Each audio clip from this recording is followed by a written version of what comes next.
Working hard, mate. That's where I live, mate. You look like it with that hat. Just catching up on a bit of reading. I expected a copy of Razzle, That's the right. Auto Trader. What do you think I've got hidden in the pages? We're just having a look at your Beamer, mate. Yeah. Looking a little bit sorry for itself up there on the ramps.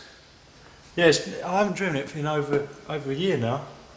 For ages I've been meaning to get the diff, an M3 diff put on with an LSD. It's always an open diff.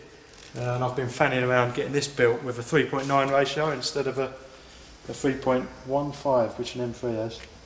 That sounds very technical, mate. What it meant was it was really difficult to pull away and it kept shagging clutches. So no good for donuts then? No, it weren't. No, it always span the inside wheel, whereas this one, on the other hand, will be good. Should be the baby.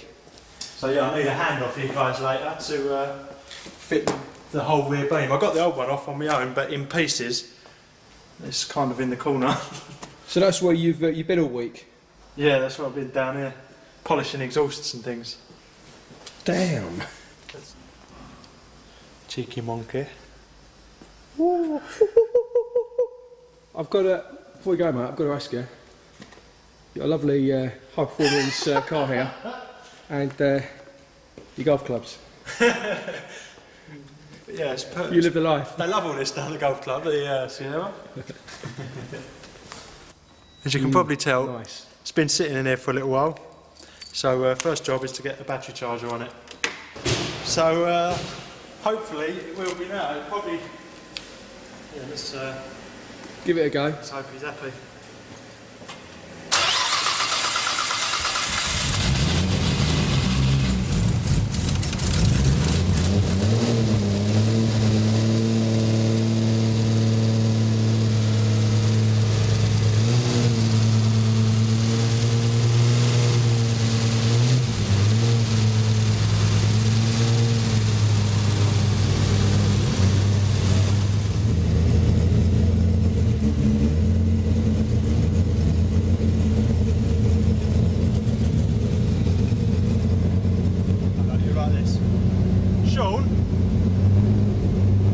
Sean, is there anything rattling down near the radiator? Is there anything rattling down near the radiator?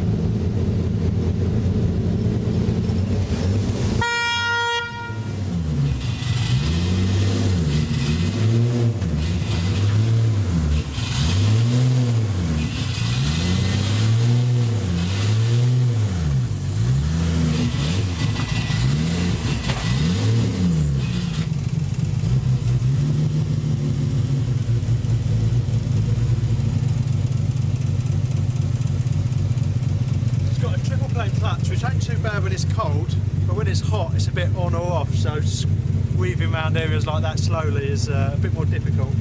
Didn't love that, did it? Let's give him a bath. I might as well give you a bit of a guided tour whilst cleaning. A lot of people ask why the graphics are back to front on this side, and the answer is we just sort of copied the Japanese fashion of the drift cars, of having sort of identical, what's the word? Mirror? Mirrored. Yeah. Identical. Graphics either side. Yeah. So that's that. Pretty boring really. Okay, what about the body kit? Yeah. That's a Jun part, which we bought directly off Jun in Japan. We then sent this blade off to Rich at All Smiles, who wrapped it in carbon, because Jun don't do a carbon one, so The proper one off then. yeah. Previously, when it was orange and blue, this car, it kept scorching the bumper, and we thought that was because the exhaust was too far in, but it turns out it's the fire that's the problem, not the length of the exhaust.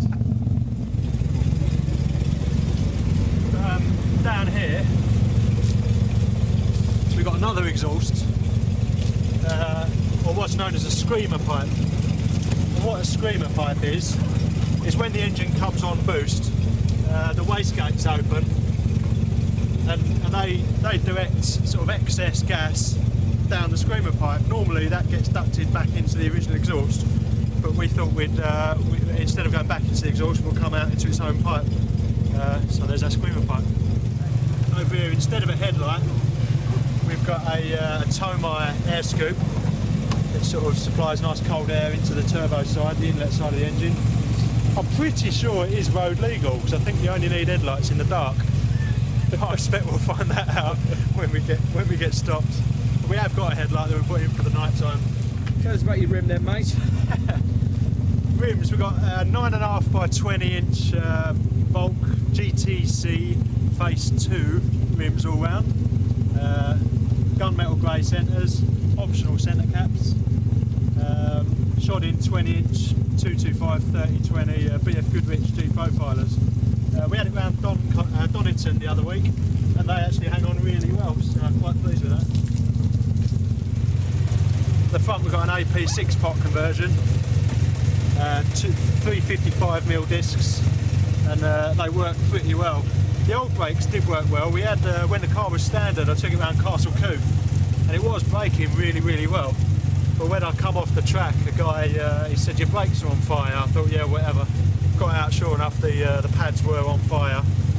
So we've upgraded the standard Brembos for some bigger APs. Flaming brakes, not a problem anymore.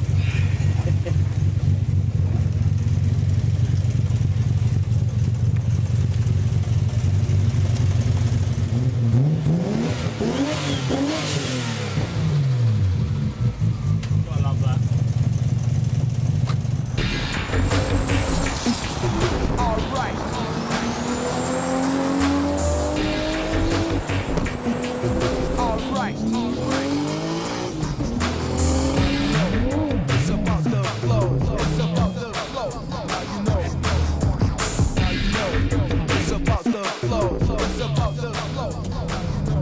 Yeah, the gearbox is very different to a standard one.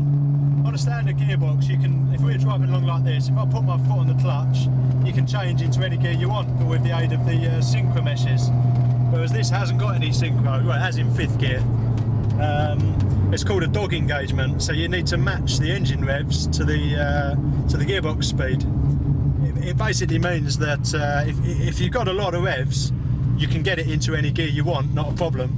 But if you're trying to drive slowly, you need to match the engine speed and the gearbox speed. And it means when you change down, you have to blip the engine revs like that for it to go in, otherwise you'll get a horrible crunch. Yeah, not one for your old nan to drive around town there. No, not at all. It's as I was saying, the triple plate clutch is a little bit on or off, so that's not good for traffic. And the gearbox isn't very nice for changing gear a lot, unless you're out on the track and you really mean it, then it's great. But just for pootling, not that good.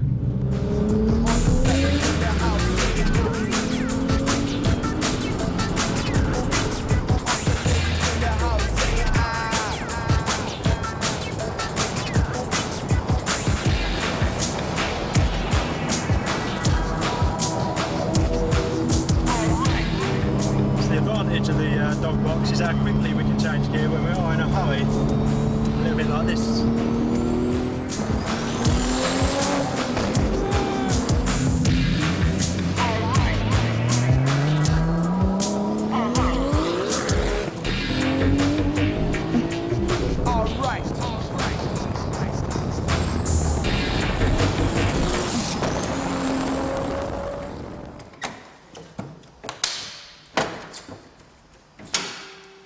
There it is. Business end. Now, depending on what pub you're drinking, everyone's mate has got a mate who's got a Skyline that's 600 or 700 brake horsepower. Invariably, they're not even warm. The only way to properly find out really is put the engine on an engine dyno, i.e. engine out of the car on a bed, and that's exactly what we did with this one. When it's running 2 bar boost, we've got exactly 586 horsepower. It's only running 1 bar at the moment, so that little drive around was probably about 350 horsepower, something like that. Mainly because the fuel system on the car at the moment isn't quite up to supplying enough fuel for that power. So to save risking damaging the engine, we need to upgrade the fuel system before we can run the full power. In order to do that, we need to lose some of the audio out the boot, so we'll get there in the end. But anyway, the engine itself, we started with some Wiseco forged pistons. They're slightly overboard, so it's a little bit bigger capacity than standard, and slightly lower compression. We've got a set of Blitz 700cc injectors, G-ready variable vernier cam pulleys, Blitz cams, HKS fuel rail, because the bigger injectors have slightly wider necks, so you need a fuel rail that will fit the wider ones. G-ready inlet. We've got sort of some specially made boost pipes on the intercooler and the outlet of the turbo. It's a Blitz single turbo conversion with a beautiful stainless manifold down there that you may or may not be able to see. And we've still got a fair bit of tidying, and it's kind of, we always said it'd be a bit of a job for the winter. We'd finish the engine bay. We've got some carbon and some polished bits and a lot of tidying and a washer bottle and breather tank and things like that to sort out. But it's all right for now. It's taken us around the summer shows this year, so we'll get beavering over the winter and show you next year what it's capable of. Winner. I'll show you the boot.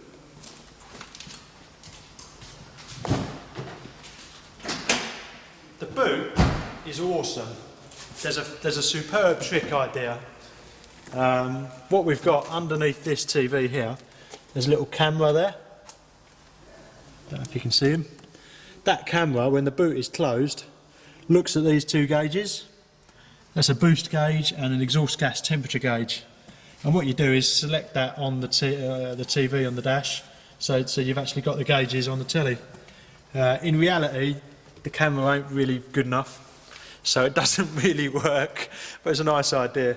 The other problem we got with this superb sounding and superb looking boot install is it wasn't done with servicing in mind, i.e. if we want to change a bulb, we can't, because we've got this huge audio install. So another little job we've got over the winter is to modify the boot install slightly. We'll be taking out some of these tellies. We'll reduce the size of the subwoofer. We'll lose a lot of the sort of the show stuff. Make it a bit lighter, so that we can get access to the various ECUs and things that we need to get to. We can access fuel supplies. We can change light bulbs, and we'll lose a little bit of weight as well. So we'll see what it does on the quarter mile next year.